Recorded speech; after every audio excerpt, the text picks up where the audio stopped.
Hello friends, I am Syed Salim. मैं आज आपको प्रोगो इंट्रोड्यूस करना चाहूँगा। प्रोगो आखिर है क्या, हमने प्रोगो क्यों बनाया, हम प्रोगो में क्या करते हैं।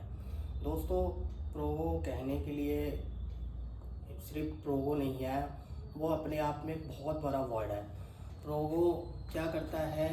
प्रोगो एक ऐसा ट्रेनिंग सेंटर है जो आईटी इंडस्ट्री में कैंडिडेट को, स्टूडेंट को किस तरीके से वर्क कराया जाता है, किस तरीके से कैंडिडेट को वहाँ पे कोडिंग कराई जाती है, हमारा पैटर्न क्या होता है, बहुत सारी चीज़ें हैं प्रोगो के अंदर जो मैं अब आपको इंट्रोड्यूस करना चाहूँगा।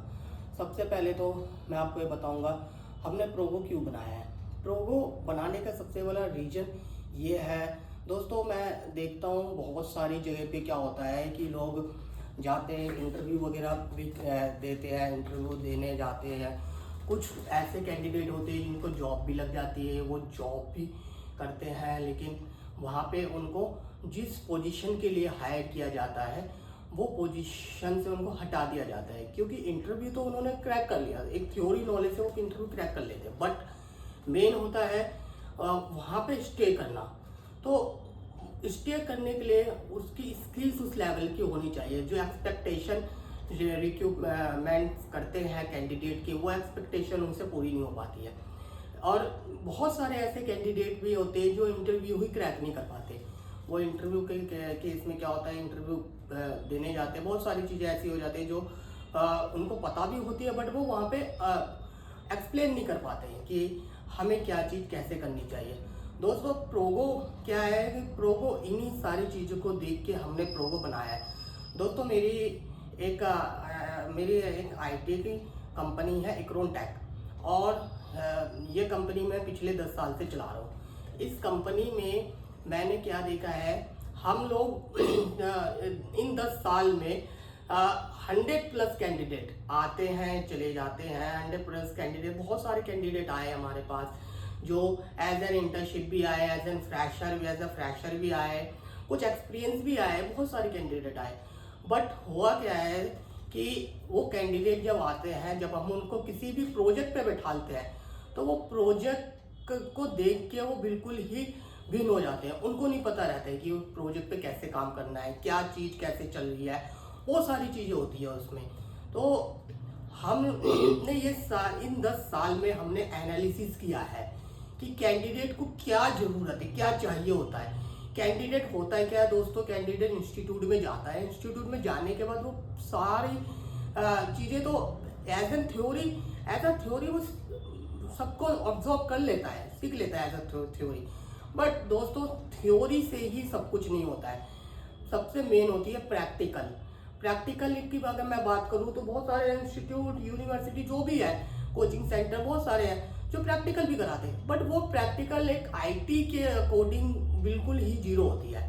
आईटी में जो प्रैक्टिकल पार्ट होता है दोस्तों, वो ये होता है कि आप एक लाइव प्रोजेक्ट पे काम कर रहे होते हैं। लाइव प्रोजेक्ट क्या हुआ है, लाइव प्रोजेक्ट पे कैसे काम किया जाता है, लाइव प्रोजेक्ट को किस तरीके से हैंडल किया जाता है। होता है क्या है दोस्तों, जैसे हम कोई भी एक कैंडिडेट है, वो कैंडिडेट किसी भी कोचिंग सेंटर में जाता है या इंस्टीट्यूट में कहीं भी जाता है, वहाँ पे वो पोर्टफोलियो भी बनवाता है। पोर्टफोलियो उसके अकॉर्डिंग पोर्टफोलियो बनता है, जैसा भी जो भी इंस्टीट्यूट से वो सीख के आया, वो सारी चीज़ें उसके अंदर पोर्टफोलियो में डालता है। डालने का उसको भी लगता है कि हाँ, मेरे को भी नॉलेज हो गई है, मैं अब काम कर सकता हूँ किसी भी इंडस्ट्री में। बट वो जो पोर्टफोलियो जो बनाता है, वो पोर्टफोलियो में सिर्फ उतनी ही चीज़ें उसने यूज़ किया है जो इसको इंस्टीट्यूट में 1 से लेकर 9 तक गिनती में सिखाया गया है। बस इंस्टीट्यूट में आपको, इंस्टीट्यूट हो गया या यूनिवर्सिटी हो गया, कोचिंग सेंटर हो गया, 1 से लेकर 9 तक गिनती ही सिखाई जाती है, तो वो पोर्टफोलियो में वही 1 से लेकर 9 तक जो सिखाया गया है वही डालता है। बाकी जो इंडस्ट्री में चल रही है, जो रिक्वायरमेंट है, बहुत सारी चीज़ें हैं, उसके बारे में उसको नहीं पता रहता है। तो प्रोगो यही सारी चीज़ों को स्टूडेंट, जो भी स्टूडेंट या कैंडिडेट होते हैं, उनको ट्रेनिंग देता है इन्हीं सारी चीज़ों की। ये आपके पोर्टफोलियो से कुछ नहीं होगा, आपका पर्सनल पोर्टफोलियो वो आपका पर्सनली रह जाता है। मैं पहली बात तो ये कहना चाहूँगा, जो पर्सनल पोर्टफोलियो होता है वो पर्सनली रह जाता है। आप किसी इंडस्ट्री में उस पोर्टफोलियो को दिखा के जो जल्दी जॉब भी नहीं ले सकते। अगर गलती से अगर आपको जॉब मिल भी जाती है तो आप वहाँ पे ज़्यादा दिन स्टे नहीं कर पाते, बहुत आपको प्रॉब्लम आती है। सीनियर्स आपको बिल्कुल ही उस लेवल से देखते हैं जैसे कि आपको कुछ भी नहीं आता हो। एआई भी आज के टाइम में एआई आ गया है, एआई भी आप यूज़ करते हो, एआई को आप एआई से भी कोडिंग लिखते हो, लेकिन एआई को प्रोफेशनल लेवल पे कैसे यूज़ करना है वो आपको नहीं पता है। तो प्रोगो यही सारी चीज़ों को आपको ये सारी चीज़ों को ट्रेनिंग देता है। जैसे अब जैसे सपोज एक तो पोर्टफोलियो आपने किसी कोचिंग सेंटर में बनाया था, अब आप यहाँ पे जब किसी लाइव प्रोजेक्ट पे काम करते हैं, जब हम लाइव प्रोजेक्ट पे दोस्तों काम करते हैं तो उसमें क्या होता है, क्लाइंट के रिव्यू होते हैं। क्लाइंट बहुत सारी चीज़ों को अपने पास देखता है, अपने बहुत जितने भी एक्सपर्ट होते हैं उनकी इंडस्ट्री के, उन सबको वो रिव्यू करने के लिए देता है। बहुत सारे एक्सपर्ट्स के अपने अपने नए नए रिव्यू आते हैं, नई नई चीज़ें निकल के आती है। हम तो एज एन डेवलपर बना दिए उसको जैसे क्लाइंट ने बताया था, बट उसके बाद भी क्लाइंट की बहुत सारी रिक्वायरमेंट होती है, बहुत सारे फीचर होते हैं, ऐसे फीचर होते हैं जिसको देख के मैं खुद भीन हो जाता हूँ। तो वो फीचर को इंटीग्रेट करना जो कि क्लाइंट के अकॉर्डिंग किया गया है, ना कि स्टूडेंट के या कैंडिडेट के, वो एक ऐसा फीचर है जिसको इंटीग्रेट क्लाइंट के अकॉर्डिंग किया जाता है। कैंडिडेट के अकॉर्डिंग नहीं होता है, क्लाइंट के अकॉर्डिंग किया जाता है। तो दोस्तों मैं आपको एग्जैक्टली बस यही चीज़ बताना चाह रहा हूँ कि जब हम किसी भी लाइव प्रोजेक्ट पे किसी भी कैंडिडेट को ट्रेनिंग देते तो हम वो सारी चीज़ों को एनालिसिस कर चुके हैं और उन्हीं सारी चीज़ों पे हम कैंडिडेट को हम ट्रेन करते हैं कि क्लाइंट के क्या फीचर है। हम प्रोजेक्ट बना देते हैं, प्रोजेक्ट बनने के बाद क्लाइंट उसमें 10 तरह की चीज़ें निकालता है, 10 तरह के चेंजेस बताएगा। जो क्लाइंट से हमारी बात होती है एज अ डॉक्यूमेंट, बट उस डॉक्यूमेंट के हिसाब से भी प्रोजेक्ट बहुत चेंज हो जाता है। तो जब वो चेंज होता है तो उस केस में क्या होता है कि अगर वो प्रोजेक्ट को कोई भी नो सिक्का टाइप का कैंडिडेट बनाता है, तो जब उस पर हम कुछ भी फीचर ऐड या रिमूव करते हैं या कुछ भी एक्टिविटी करते हैं, तो उस केस में दोस्तों क्या होता है, वो प्रोजेक्ट फंसता है। और वो 100% फंसेगा अगर प्रोजेक्ट को आप प्रोफेशनल लेवल से नहीं बनाएंगे। प्रोगो कैंडिडेट को इसी चीज़ के लिए ट्रेनिंग देता है कि कैंडिडेट प्रोफेशनल लेवल पे उस प्रोजेक्ट्स को बनाए, प्रोफेशनल लेवल पे हर चीज़ रखे कि फ्यूचर में अगर ये प्रोजेक्ट्स में कोई फीचर ऐड होते हैं या सपोज रिमूव होते हैं तो हमारे प्रोजेक्ट पे ज़्यादा प्रॉब्लम ना आए, प्रोजेक्ट का कोड स्टक ना हो, हम फंस ना जाए, बाद में हमें क्लाइंट के आगे हाथ ना खड़ा करने पड़े। दोस्तों प्रोगो मेन इसी चीज़ के लिए ही प्रोगो आया है। हम कैंडिडेट को जो ट्रेनिंग देते हैं, हम कैंडिडेट को कोई ट्रेनिंग सिर्फ इंटरव्यू के लिए नहीं दे रहे कि इंटरव्यू जाके क्रैक कर लो। यार इंटरव्यू तो आप कर ही लोगे, आप 4-5 किताबें पढ़ लो, लैंग्वेजेस की पढ़ लो, वहाँ पे इंटरव्यू में आपसे थ्योरी क्वेश्चन करता है, तो इंटरव्यू तो किसी तरीके से आप कर लोगे। लेकिन दोस्तों इंटरव्यू क्रैक करना ही सब कुछ नहीं होता है, बहुत सारी चीज़ें होती है। इंटरव्यू अगर क्रैक करके ही हम किसी भी कंपनी में अगर हम आ भी जाते हैं तो कंपनी को हम कंपनी के लेवल का काम करके ही नहीं देंगे, तो दोस्तों उस केस में क्या होता है कि कंपनी यानी तो आपको फायर कर देती है या फिर कंपनी आपको किसी दूसरे डिपार्टमेंट में डाल देती है। तो प्रोगो क्या करता है दोस्तों, प्रोगो आपको ट्रेनिंग देता है सिर्फ इंटरव्यू क्रैक करने की नहीं, प्रोगो आपको ट्रेनिंग देता है इंडस्ट्री में कैसे काम होता है, हम लोग क्लाइंट के साथ कैसे काम करते हैं, क्लाइंट के रिव्यू होते हैं, क्लाइंट से कोऑर्डिनेट होते हैं, वो सारी चीज़ें हम अपने कैंडिडेट को साथ लेके करते हैं, हर चीज़ है। दोस्तों मैं 20 साल से इस फील्ड में हूँ और मैंने बहुत सारी चीज़ें एनालिसिस करी है।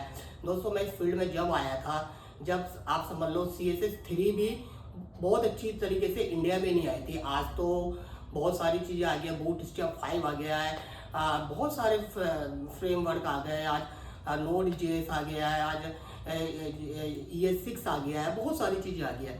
तो दोस्तों मैं सारी चीज़ों को देख के ही एनालिसिस किया। वो होता है क्या है, जो भी कैंडिडेट आते हैं उनको इंस्टीट्यूट या कोचिंग सेंटर पर आते हैं, उनको लगता है कि हमें बहुत सारी चीज़ें हमें आती है, बट जब उनको प्रोजेक्ट में बैठाते हैं तो दोस्तों को कुछ नहीं कर पाते। तो इसी वजह से हम प्रोगो में उन कैंडिडेट को ट्रेन करते हैं कि प्रोजेक्ट पे कैसे काम किया जाता है, किस तरीके से क्लाइंट को रिव्यू के लिए दिया जाता है प्रोजेक्ट, क्लाइंट को किस तरीके से हम एक्सप्लेन करते हैं उसके प्रोजेक्ट को, क्लाइंट को हम किस तरीके से हम हर प्रोजेक्ट के अकॉर्डिंग सारी चीज़ें, सारे फीचर हम क्लाइंट को बताते हैं। तो दोस्तों, अगर कैंडिडेट इस चीज़ के लिए एलिजिबल है तो मैं इस चीज़ की गारंटी देता हूँ, वो कैंडिडेट किसी भी IT कंपनी में जाएगा, मैं इस चीज़ की गारंटी देता हूँ, वो उसको स्टेबल होने से कोई नहीं रोक सकता। इंटरव्यू भी वो क्रैक कर लेगा, क्योंकि उसको प्रैक्टिकल नॉलेज है, उसको क्लाइंट की रिक्वायरमेंट पता रहती है, उसको कोडिंग का पैटर्न पता है, उसको कोडिंग का पूरा स्ट्रक्चर पता है, प्रोफेशनल लेवल पे कोडिंग कैसे होती है, वो सारी चीज़ें उसको पता है। तो जब ये सारी चीज़ें हम प्रोगो के जरिए कैंडिडेट को ट्रेन करते हैं, तो इस चीज़ की मैं श्योरिटी देता हूँ कि वो कैंडिडेट का डम होने के चांसेस बहुत ही कम होंगे, बहुत ही कम, ना के बराबर। और हर तरीके के दोस्तों कैंडिडेट होते हैं, हर तरीके के स्टूडेंट होते हैं। ऐसा नहीं कि कुछ ऐसे भी होते हैं जिनका माइंड बहुत अच्छा होता है, कुछ ऐसे भी होते हैं जिनका माइंड डल होता है, बट हम सबको ही मैनेज करते हैं। अगर कोई ऐसा स्टूडेंट है जिसकी कैचिंग पावर बहुत ज़्यादा वीक है, तो हम उसको उसके माइंड के अकॉर्डिंग उसको ट्रेनिंग देते हैं। ऐसा ट्रेनिंग देंगे कि फ्यूचर में उसको कहीं पे भी किसी भी चीज़ के लिए कोई प्रॉब्लम नहीं आती है। तो दोस्तों, प्रोगो जो बना है, प्रोगो सिर्फ और सिर्फ उन कैंडिडेट के लिए बना है जो IT कंपनी में चले तो जाते हैं, एज एन IT किसी भी कंपनी में चले तो जाते हैं, लेकिन वो सर्वाइव नहीं कर पाते सही से। लोगों को बहुत टाइम लग जाता है दोस्तों, 6 महीने तो ऐसे निकल जाते, पता ही नहीं चलता है। लोगों को 6 साल लग जाते हैं, 10 साल लग जाते हैं, और उनको कोडिंग नहीं आती है, उनको प्रोग्रामिंग समझ में नहीं आती दोस्तों। ऐसा हाल है इंडस्ट्री में, लोग 10 साल से बैठे हुए हैं, एक ही जगह कोने में किसी कंपनी में जाके फंस जाते हैं, बैठे हुए, उनको पता ही नहीं है प्रोग्रामिंग का क्या स्ट्रक्चर है, क्या है नहीं है, बस एक चीज़ में वो फंसे हुए। ऐसे कैंडिडेट दोस्तों जिन्होंने अपनी पूरी लाइफ खराब कर दी किसी एक कंपनी में। वो उस कंपनी इसलिए नहीं निकल पाते क्योंकि वो उस लेवल पे पहुंच ही नहीं पाते कि अगर हम दूसरी कंपनी में जाएंगे तो दूसरी कंपनी में 10 नई चीज़ें पूछेगा। तो दोस्तों, प्रोगो यही काम करता है। प्रोगो 10 नई चीज़ें जो होती है, प्रोगो आपको ये नहीं बता रहा है कि आपको ये फ्रेमवर्क बना देंगे, 10 तरीके के फ्रेमवर्क, 200 फ्रेमवर्क इतने सारे हैं कि आप पूरी लाइफ में नहीं सीख पाओगे। लेकिन दोस्तों, प्रोगो फोकस करता है किस पे? प्रोग्रामिंग पे फोकस करता है कि प्रोग्रामिंग स्ट्रक्चर क्या होता है, आर्किटेक्चर क्या होता है, प्रोग्रामिंग इक्विपमेंट्स क्या होता है। प्रोग्रामिंग पे फोकस करता है कि हम प्रोग्रामिंग को बहुत बढ़िया तरीके से समझ सके, फंक्शन क्या होता है, फंक्शन के बारे में हम अच्छे से समझ सके। सिर्फ ऐसे ही नहीं कि भाई एक चीज़ आ गया तो उसी को हर जगह लगाया जाए, नहीं। प्रोगो प्रोफेशनल लेवल से आपको ट्रेन करता है, ऐसा ट्रेन करता है प्रोगो आपको, ऐसा ट्रेन करता है कि फ्यूचर में सपोज अगर कोई फ्रेमवर्क आ जाती है या कोई लैंग्वेज भी आ जाती है ना, तो दोस्तों आपको सिर्फ एक बेसिक स्ट्रक्चर उसका पढ़ना होता है। आप उस नए लैंग्वेज पे भी या नए फ्रेमवर्क पे भी आप काम कर सकते हो, सिर्फ बेसिक स्ट्रक्चर पढ़ के। क्यों? क्योंकि आपकी ट्रेनिंग प्रोगो में हुई है। तो दोस्तों, मैं आपसे यही बोलूँगा, आप प्रोगो को ज्वाइन करो और अपने ट्रेनिंग स्किल को बढ़ाओ, अपने स्किल्स को बढ़ाओ, अपने IT इंडस्ट्री में कदम रखो as a professional, not as an unprofessional, as a professional. ये आपको भी गर्व हो, आप भी कहीं भी चाहो तो आप बता सको कि मैं इस लेवल पे काम कर सकता हूँ।